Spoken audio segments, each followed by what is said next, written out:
Hola amigos, en este video hablaremos sobre los cambios que se hicieron sobre la reforma a las pensiones, a los trabajadores, y hablaremos sobre los cambios, los beneficios a los pensionados, entre otras cosas, cómo viene afectando, si es que así llegara a pasar, a los empresarios. Pero antes de iniciar, suscríbete al canal, dale click en la campanita de las notificaciones y regálame ese like, ese pulgar arriba. Comenzamos.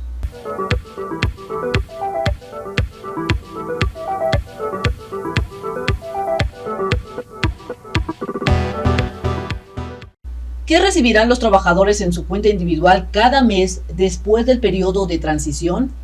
Es una de las preguntas que surgen. También surge una preocupación para estas empresas, las pequeñas empresas, sobre cuánto tienen que aportar siendo ellos los patrones, por lo que surge algunos cuestionamientos, preguntas como: ¿las pequeñas o muy pequeñas empresas tendrían que aportar más dinero a las pensiones de los trabajadores? Es decir, ¿les va a costar una lanotota? También surge la pregunta de ¿cuál es el apoyo que está dando el gobierno hacia estas pequeñas o muy pequeñas empresas? Así es que escuchemos qué es lo que nos dicen acerca de estos cuestionamientos. En efecto, todos los trabajadores, después del periodo de transición, van a recibir en su cuenta individual el 15% de su salario. Es decir, cada mes el 15% va a ser la aportación al esquema de pensiones. Parte lo aporta el propio trabajador, 1.125, y el resto, si lo digo así muy simplistamente, va a ser el patrón.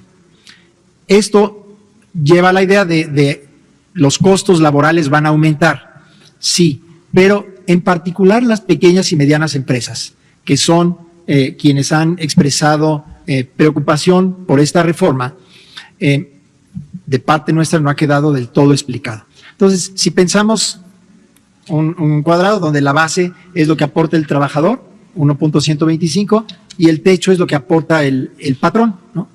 Pero para los trabajadores con ingresos de 1 a 4 salarios mínimos, el gobierno va a concentrar en ellos toda la aportación. Yo decía, es tripartita, ¿no? Estado, patrón y trabajadores.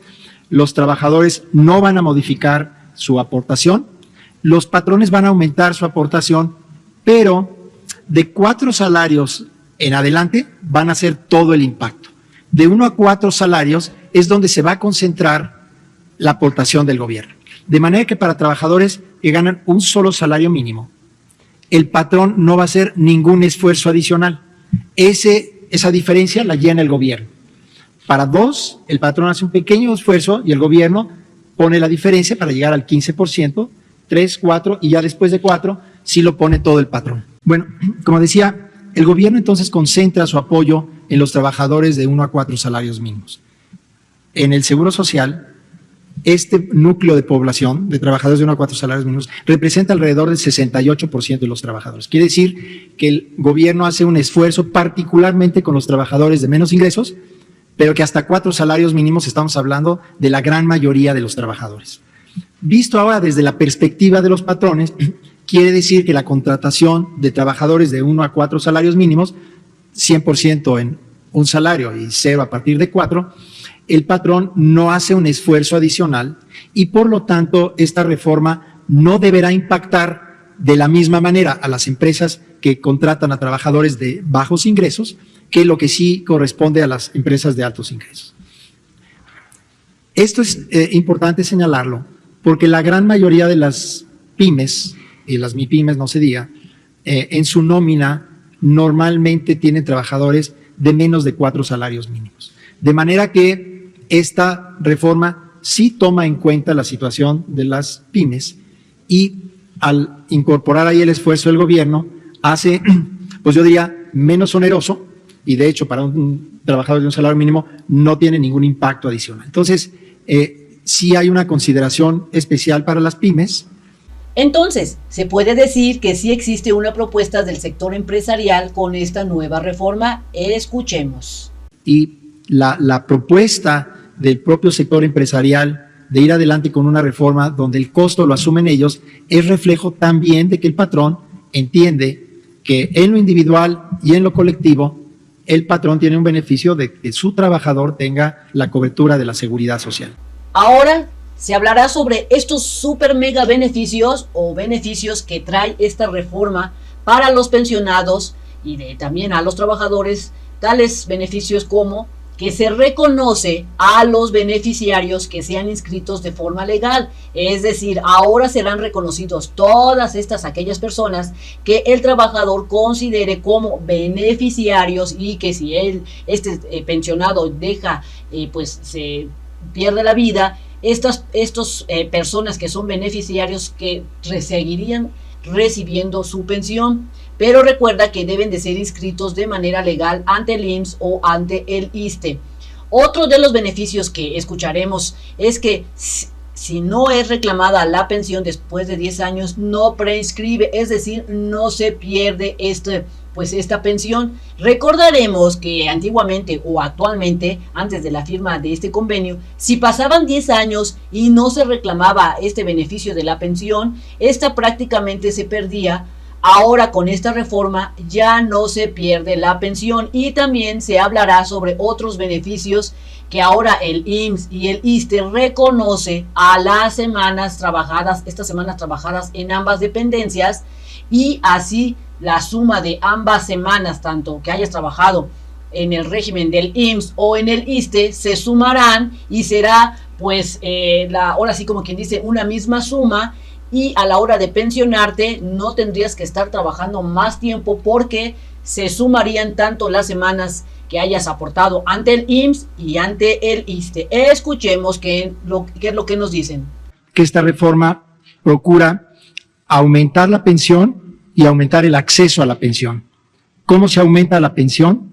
Primero ahorrando más, es decir, los patrones van a aportar un monto mayor, un porcentaje mayor del sueldo, y además la pensión que garantiza el gobierno también se va a elevar. Entonces va a ser mejor pensión para los trabajadores, y el mayor acceso se logra a través de disminuir el número de semanas de cotización que son requeridas para tener el derecho a la pensión, de 1,250 semanas a 750 semanas. Entonces, pero sí quisiera decirles muy rápidamente qué otros beneficios incluye esta reforma. No son en un sentido los más importantes, porque los más importantes son para la gran generalidad, pero hay algunos que han generado en el pasado alguna preocupación.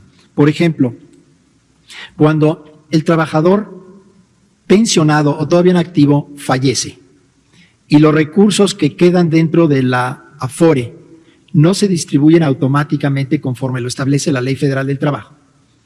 Y no lo establece porque, por ejemplo, si el trabajador tiene 70 años y solo tiene hijos que tengan 40, 50 años, no son dependientes económicos. Y entonces la Ley Federal del Trabajo no los ubica como un beneficiario de ese trabajador. Actualmente, para poder retirar esos recursos, desafortunadamente hay que hacer todo un proceso, a veces incluso litigioso. Hay que ir a la Junta de Conciliación y Arbitraje para que reconozcan a ese hijo como un beneficiario y entonces pueda acudir a la Afore a retirar el recurso. Bueno, esta reforma trata de allanar ese problema al reconocer a estos beneficiarios. Sin duda el camino más sencillo es que el trabajador, y lo repito frente a ustedes porque si ustedes lo replican, el trabajador va a su Afore y puede, más bien debe mencionar quiénes son sus beneficiarios. Si están registrados los beneficiarios, pues el recurso lo pueden sacar automáticamente. Si no están, actualmente es todo este proceso complicado, la reforma establece un mecanismo para facilitar el retiro de estos recursos. Un segundo beneficio es que actualmente la ley establece que después de 10 años, si el trabajador o sus beneficiarios no han reclamado los recursos, ya sea bajo la forma de una pensión o simplemente el remanente de la cuenta, el recurso regresa al Seguro Social. Eso ha estado en la ley desde hace más de 20 años. Pero nosotros en esta ocasión lo que hacemos es afectar un artículo que diga explícitamente que el recurso regresará al Seguro Social siempre y cuando el Seguro Social genere una reserva de manera tal que el derecho del trabajador o sus beneficiarios jamás prescriban. El problema actualmente con la ley es que el recurso, en principio, pasa al Seguro Social y después, pues el trabajador está un poco a la buena de que el Seguro Social lo quiera hacer y nunca se ha opuesto el Seguro Social, pero no tiene reservas, no tiene recursos, no tiene un procedimiento. Ahora se establece un procedimiento y eso es fundamental porque si hemos dicho por 20 y tantos años que el recurso en la cuenta individual es propiedad del trabajador o de sus beneficiarios, mal haríamos con no aprovechar esta oportunidad para dejar perfectamente claro el mecanismo para que el trabajador siempre pueda recuperar los recursos o sus beneficiarios en caso de que el trabajador hubiese fallecido. Lo mismo ha quedado desde hace 20 y tantos años un poco ambiguo y en la práctica no se ha aplicado un reconocimiento recíproco de semanas de antigüedad. El ISSSTE sí reconoce las semanas que haya trabajado un trabajador para el sector privado, afiliado al IMSS. Si yo cuando me jubilo, estoy en el ISSSTE, pues el ISSSTE sí me reconoce las semanas que estuve trabajando para el sector privado, pero no así al contrario. El Seguro Social hasta este momento no reconoce las semanas que el trabajador haya estado en el ISSSTE. Cuando el trabajador ha trabajado, ¿no? Y como mexicanos todos reconocemos el valor del trabajo de cualquier persona en cualquier ámbito. Entonces, ahora también se establece un mecanismo para que el IMSS pueda suscribir un convenio con el ISSSTE y entonces cualquier trabajador que esté por jubilarse en el IMSS, pero haya tenido semanas de cotización en el ISSSTE, se le van a tomar en cuenta. Esto es algo muy importante porque hay muchos trabajadores que están en una u otra empleo a lo largo de su vida y que no pueden recuperar en el momento de retirarse. Y también se hablará o escucharemos sobre las pensiones garantizadas, cómo se darán a partir de esta reforma que acaba de darse y también que cada 10 años se revisará esta ley para mejorarla, esta ley de las pensiones, para que pues sean mejor los beneficios de los pensionados y de los trabajadores. Escuchemos. Último, estamos también haciendo dos pequeños cambios que el trabajador ojalá los note, pero tampoco es importante. Es decir, actualmente las pensiones garantizadas las calcula el Seguro Social, luego le dice a la tesorería regresa al Seguro Social y se paga. Ahora directamente la tesorería de la Federación va a hacer el pago, ¿no? Como ahora se hace, pero podrá ser un poco más ágil y más rápido. Entonces digo, esto es un trabajo más interno al gobierno, pero que en ocasiones han habido ahí rezagos de 1 o 2 días. Esperemos que eso no vuelva a ocurrir.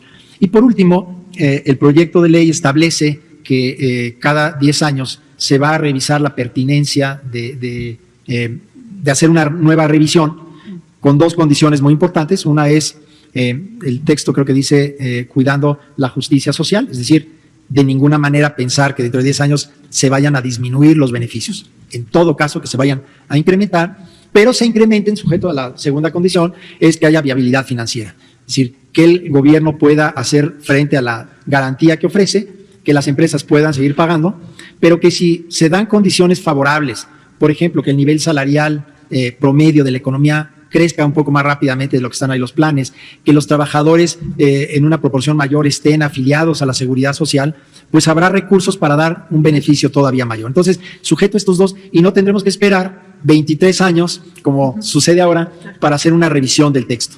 Bueno amigos, esto sería todo en este video. Espero te haya servido la información. Si te sirvió, compártela, suscríbete al canal, regálame ese like, ese pulgar arriba y dale click en la campanita de las notificaciones. Nos vemos bien prontito en el próximo videito. Bye bye.